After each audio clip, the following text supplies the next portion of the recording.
Is it live?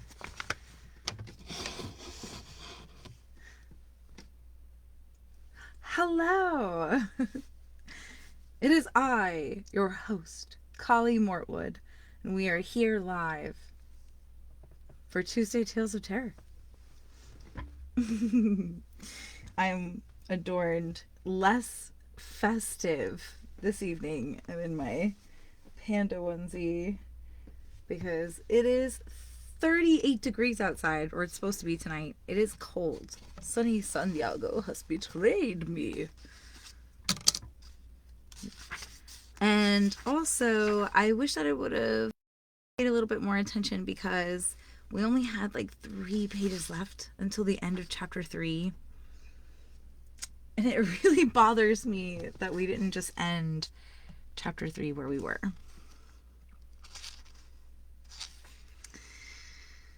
All right, so let's begin. So we've just been rescued, essentially, from the ghouls who were carrying Bod off to Ghoulheim, and we've been followed by this large dog who we just realized is Miss Lupescu. And that is where we are. It said, here we go. This is the 3rd time the night guns have saved your life, Bod. The first was when you called for help, and they erred. Then they got the message to me, telling me where you were. The second was around the fire last night, when you were asleep. They were circling in the darkness, and they heard a couple of the ghouls say that you were ill luck for them, and that they should beat your brains in with a rock, and put you somewhere they could find you again, when you were properly rotted down, and then they would eat you. The night gods dealt with the matter silently, and now this. How's that French? I've been practicing. Just kidding, I haven't practiced at all. We're winging it. Miss Lupescu? The great dog-like head lowered towards him, and for one mad, fear-filled moment, he thought she was going to take a bite out of him, but her tongue licked the side of his face affectionately. You ate your ankle? Yes, I can't stand on it. Let's get you onto my back, said the huge gray beast that was Miss Lupescu. She said something in the night gaunt's screeching tongue, and it came over, held Bod up while he put his arms around Miss Lupescu's neck. Hold my fur, she said. Hold tight. Now, before we go, say... And she made a high screeching noise. What does it mean? Thank you. Oh, goodbye. Both. Bod screeched as best he could. And the night gaunt made an amused chuckle. Then it made a similar noise. And it spread its great leathery wings and it ran into the desert wind, flapping hard, and the wind caught it and carried it aloft like a kite that had begun to fly. Now, said the beast that was Miss Lupescu, hold on tightly. And she began to run. Are we going to the wall of graves? To the ghoul gates? No, those are for ghouls. I am a hound of God. I travel my own road, into hell and out of it. It seemed to Bod as if she ran even faster then. The huge moon rose, and the smaller mold-colored moon, and they were joined by a ruby-red moon, and the gray wolf ran at a steady lope beneath them across the desert of bones. She stopped by a broken clay building like an enormous beehive, built beside a small rill of water that came bubbling out of the desert rock. Splashed down into a tiny pool, and was gone again. The gray wolf put her head down and drank, and Bod scooped water up in his hands, drinking the water in a dozen tiny gulps. This is the boundary, said the gray wolf that was Miss Lupescu, and Bod looked up. The 3 moons had gone. Now he could see the Milky Way, see it as he had never seen it before, a glimmering shroud across the arch of the sky. The sky was filled with stars. "They're beautiful," said Bod. "When we get you home," said Miss Lupescu, "I teach you the names of the stars and their constellations." "I'd like that," admitted Bod. Bod clambered onto her huge gray back once more, and he buried his face in her fur and held on tightly, and it seemed only moments later that he was being carried, awkwardly as a grown woman carries a 6-year-old boy, across the graveyard to the Owens' tomb. "Is hurt his ankle," said Miss Lupescu. "Oh, poor little soul," said Mistress Owens, taking the boy from her and cradling him in her capable, if insubstantial, arms. "Can't say I didn't worry, for I did. But he's back now, that's all that matters." And then he was perfectly comfortable, beneath the earth in a good place, with his head on his own pillow, and a gentle, exhausted darkness took him. Bod's left ankle was swollen and purple. Dr. Trefusis, 1870 to 1936, may he wake to glory, inspected it and pronounced it merely sprained. Miss Lupescu returned from a journey to the chemist's with a tight ankle bandage, and Josiah Worthington Bartholomew. No, that isn't what it means. I looked it up. We're moving on. Who had been buried with his ebony walking cane, insisted on lending it to Bod, who had too much fun leaning on the stick and pretending to be 100 years old. Bod limped up the hill and retrieved a folded piece of paper from beneath a stone. "The Hounds of God," he read. It was printed in a purple ink and was the first item on a list. "Those that men call werewolves or lycanthropes call themselves the Hounds of God, as they claim their transformation as a gift from their Creator, and they repay the gift with their tenacity, for they will pursue an evildoer to the very gates of hell." Bod nodded. Not just evildoers, he thought. He read the rest of the list, committing it to memory as best he could, then went down to the chapel where Miss Lupescu was waiting for him with a small meat pie and a huge bag of chips she had brought from the fish and chips shop at the bottom of the hill, and another pile of purple-inked duplicated lists. The two of them shared the chips, and once or twice Miss Lupescu even smiled. Silas came back at the end of the month. He carried his black bag in his left hand, and he held his right arm stiffly, but he was Silas, and Bod was happy to see him, and even happier when Silas gave him a present, a little model of the Golden Gate Bridge in San Francisco. It was almost midnight, and it was still not fully dark. The three of them sat at the top of the hill with the lights of the city glimmering beneath them. "I trust that all went well in my absence," said Silas. "I learned a lot," said Bod, still holding his bridge. He pointed up into the night sky. "That's Orion the Hunter, up there, with his belt of 3 stars. That's Taurus the Bull." "Very good," said Silas. "And you?" said Bod. "Did you learn anything while you were away?" "Oh, yes," said Silas, but he declined to elaborate. "I also," said Miss Lupescu primly. "I also learned things." "Good," said Silas. An owl hooted in the branches of an oak tree. "Woo, woo."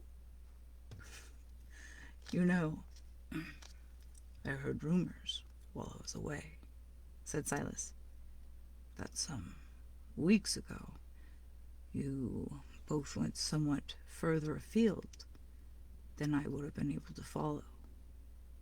Normally, I would advise caution, but unlike some, the ghoul folk have short memories." Bod said, "It's okay. Miss Lupescu looked after me. I was never in any danger." Miss Lupescu looked at Bod, and her eyes shone. Then she looked at Silas. "There are so many things to know," she said. "Perhaps I come back next year, in high summer also, to teach the boy again." Silas looked at Miss Lupescu, and he raised an eyebrow a fraction. Then he looked at Bod. "I'd like that," said Bod. Chapter 4. The Witch's Headstone. Let's drink a little water. Hydrate or dihydrate, my loves.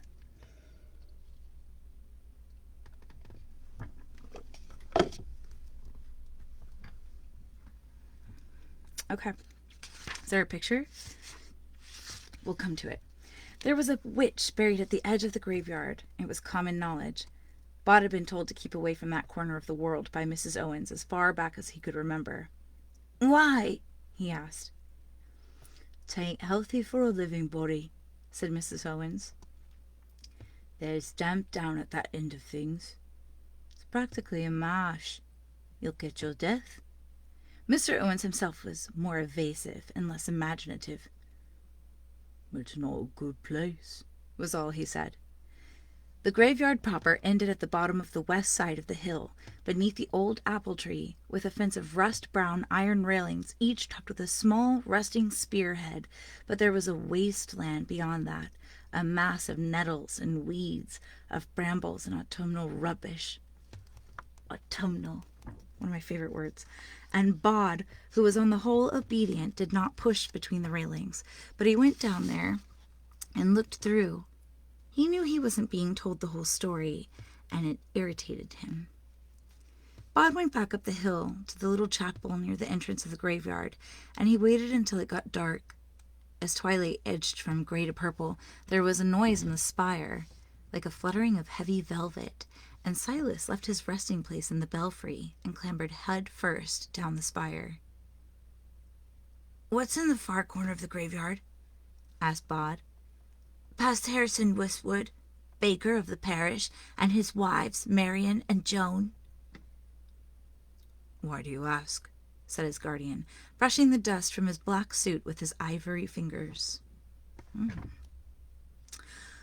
Bod shrugged. "Just wondered." "It's unconsecrated ground," said Silas. "Do you know what that means?" "Not really," said Bod. Silas walked across the path without disturbing a fallen leaf and sat down on the bench beside Bod. "There are those," he said in his silken voice, "who believe that all land is sacred,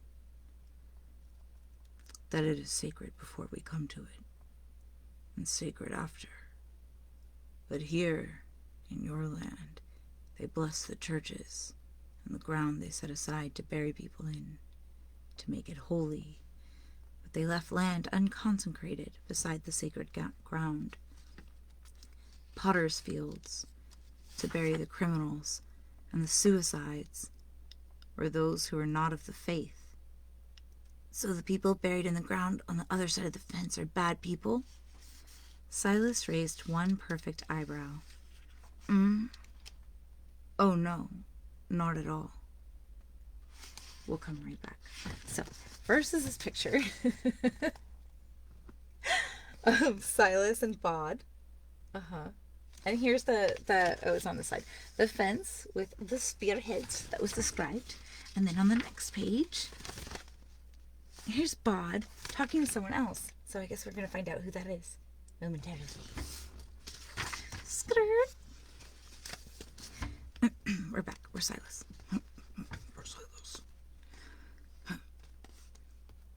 Let's see. It's been a while since I've been down that way, but I don't remember anyone particularly evil. Remember, in days gone by, you could be hanged for stealing a shilling. There are always people who find their lives have become so unsupportable, they believe the best thing they could do would be to hasten their transition to another plane of existence. "They kill themselves, you mean?" said Bod. He was about 8 years old, wide-eyed and inquisitive, and he was not stupid. "Indeed." "Does it work? Are they happier dead?" "Sometimes. Mostly no. It's like the people who believe they'll be happy if they go and live somewhere else, but who learn it doesn't work that way. Wherever you go, you take yourself with you, if you see what I mean." Sort of, said Bod. Silas reached down and ruffled the boy's hair. Bod said, "What about the witch?" "Yes, exactly," said Silas. "Suicides, criminals, and witches. Those who died unshriven." He stood up, a midnight shadow in the twilight. "All this talking," he said, "and I've not even had my breakfast, while you will be late for lessons." In the twilight of the graveyard there was a silent implosion, a flutter of velvet darkness, and Silas was gone. Ooh! The moon had begun to rise by the time Bod reached Mr. Pennyworth's mausoleum, and Thomas Pennyworth, "Here he lies in the certainty of the most glorious resurrection," was already waiting, and was not in the best of moods. "You're late," he said. "Sorry, Mr. Pennyworth." Pennyworth tutted. The previous week, Mr. Pennyworth had been teaching Bod about elements and humours, and Bod had kept forgetting which was which. He was expecting a test, but instead Mr. Pennyworth said, "I think it is time to spend a few days on practical matters. Time is passing after all." "Is it?" Bod asked. "I'm afraid so, young Master Owens. Now, how is your fading?"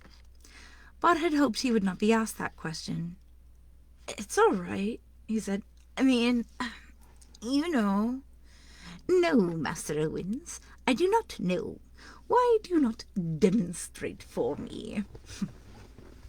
Bod's heart sank. He took a deep breath and did his best, squinching up his eyes and trying to fade away. Mr. Pennyworth was not impressed.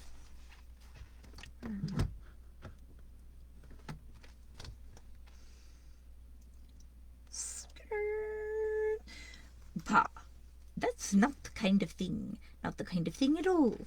Slipping and fading, boy, the way of the dead. Slip through the shadows. Fade from awareness. Try again." Bod tried harder. "You're as plain as the nose on your face," said Mr. Pennyworth, "and your nose is remarkably obvious." "As is the rest of your face, young man. As are you. For the sake of all that is holy, empty your mind. Now, you are an empty alleyway. You are a vacant doorway. You are nothing. Eyes will not see you. Minds will not hold you. Where you are is nothing and nobody." Bod tried again. He closed his eyes and imagined himself fading into the stained stonework of the mausoleum wall, becoming a shadow on the night and nothing more. He sneezed. "Dreadful," said Mr. Pennyworth with a sigh. "Quite dreadful. I believe I shall have a word with your guardian about this." He shook his head. "So, the humours. List them." Sanguine, choleric, phlegmatic, and the other one, melancholic, I think. And so it went until it was time for grammar and composition with Miss Letitia Burrows, spinster of this parish, who did no harm to no man all the days of her life. Rita, can you say likewise? Bod liked Miss Burrows and the coziness of her little crypt, and that she could all too easily be led off the subject. "They say there's a witch in unconsecrated ground," he said. "Yes, dear, but you don't want to go over there." "Why not?" Miss Burrows smiled the guileless smile of the dead. "They aren't our sort of people," she said. "But it is the graveyard, isn't it? I mean, I'm allowed to go there if I want to." "That," said Miss Burrows, "would not be advisable."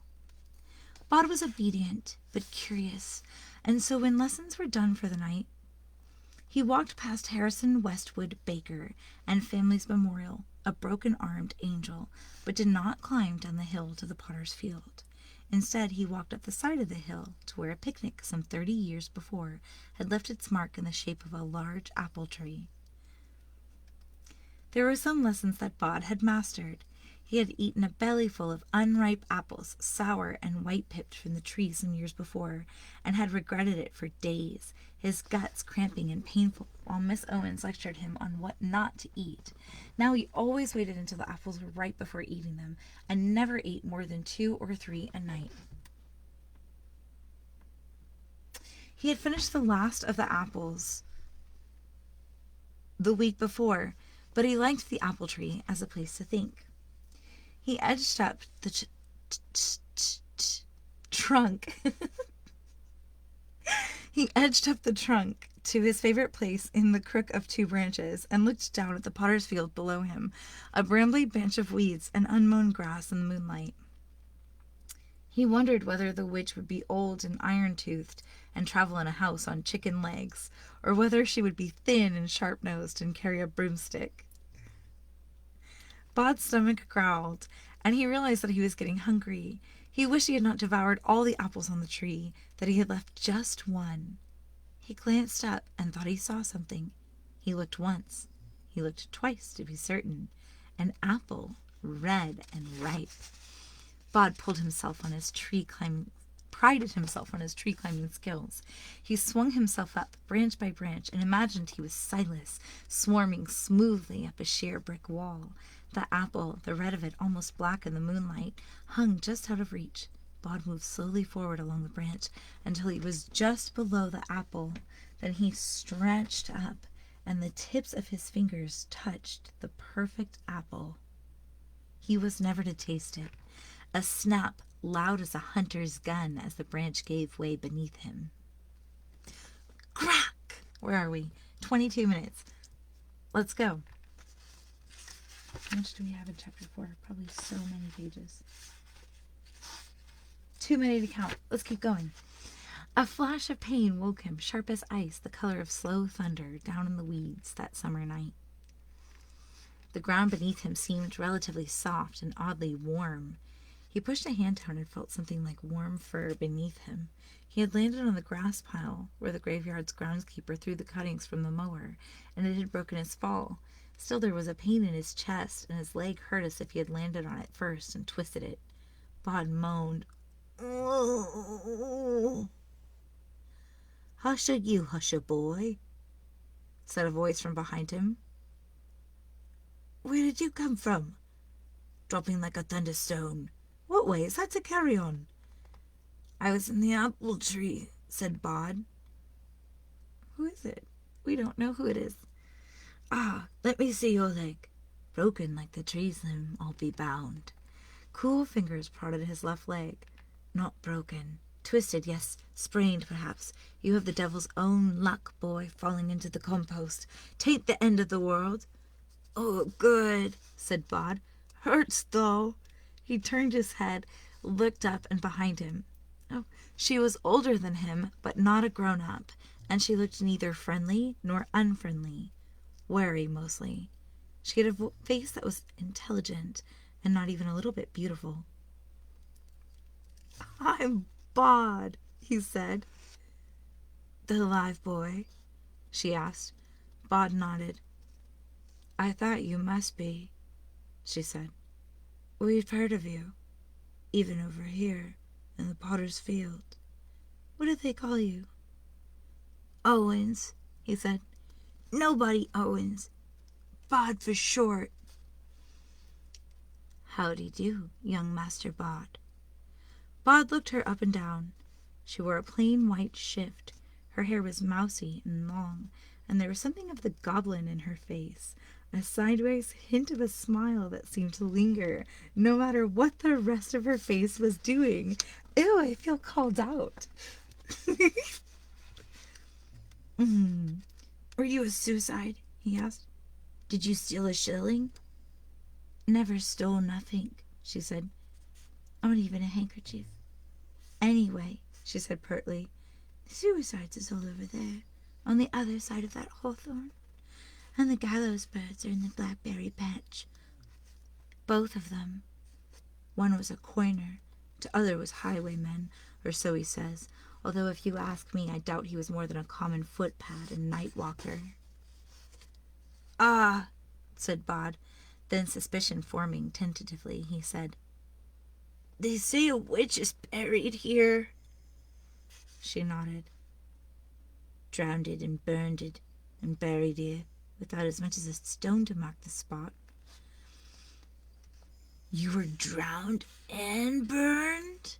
She settled down on the hill of grass cuttings beside him and held his throbbing leg with her chilly hands.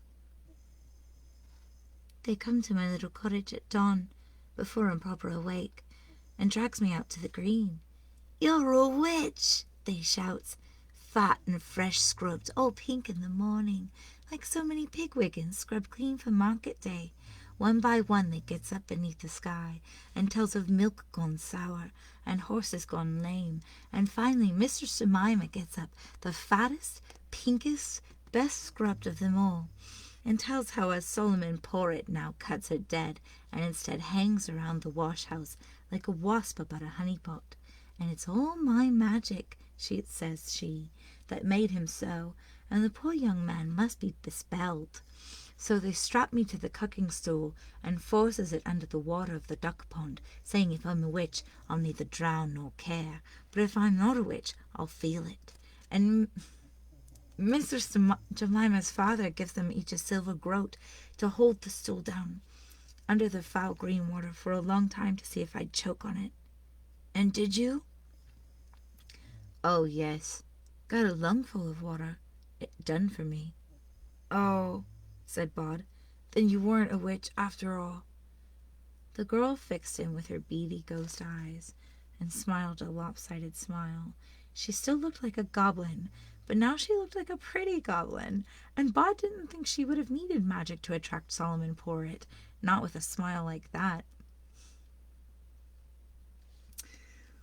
What nonsense. Of course I was a witch. They learned that when they untied me from the cooking stool and stretched me out on the green. 9 parts dead and all covered with duckweed and stinking pond muck. I rolled my eyes back in my head, and I cursed each and every one of them on the village green that morning, that none of them would ever rest easily in a grave. I was surprised at how easily it came, the cursing. Like dancing it was, when your feet pick up the steps of a new measure your ears have never heard, and your head don't know, and they dance it till dawn. She stood and twirled and kicked, and her bare feet flashed in the moonlight. That was how I cursed them, with my last gurgling pond-watery breath, and then I expired. They burned my body on the green till there was nothing but blackened charcoal, and they popped me in a hole in the potter's field, without so much as a headstone to mark my name.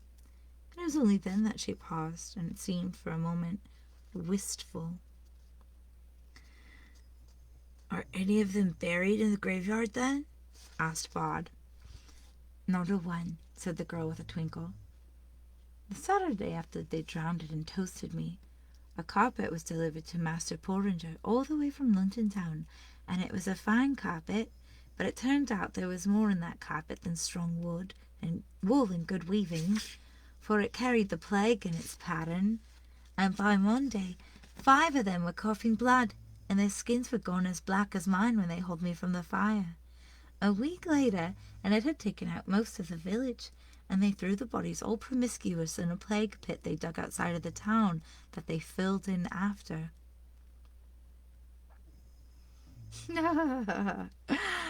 Okay, we're gonna get to the end right here. So let's go. Was everyone in the village killed? She shrugged. Everyone who watched me get drowned and burned. How's your leg now? Better, he said. Thanks. Bod stood up slowly and limped down from the grass pile. He leaned against the iron railings. So were you always a witch? He asked. I mean, before you cursed them all? As if it would take witchcraft, she said with a sniff, to get Solomon Porritt mooning round my cottage.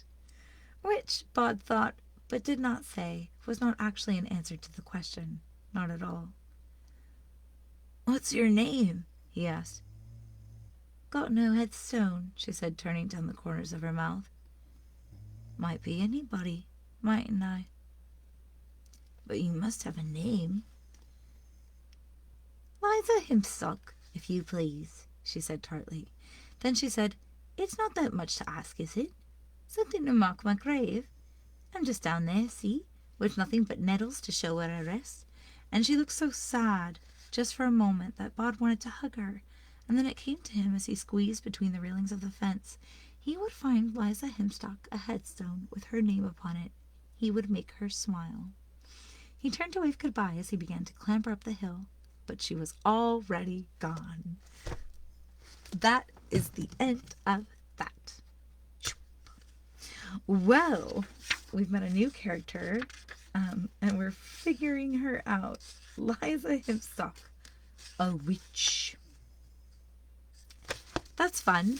Anyway, join us next week for episode 34 of Tuesday Tales of Terror, and we will read part 7.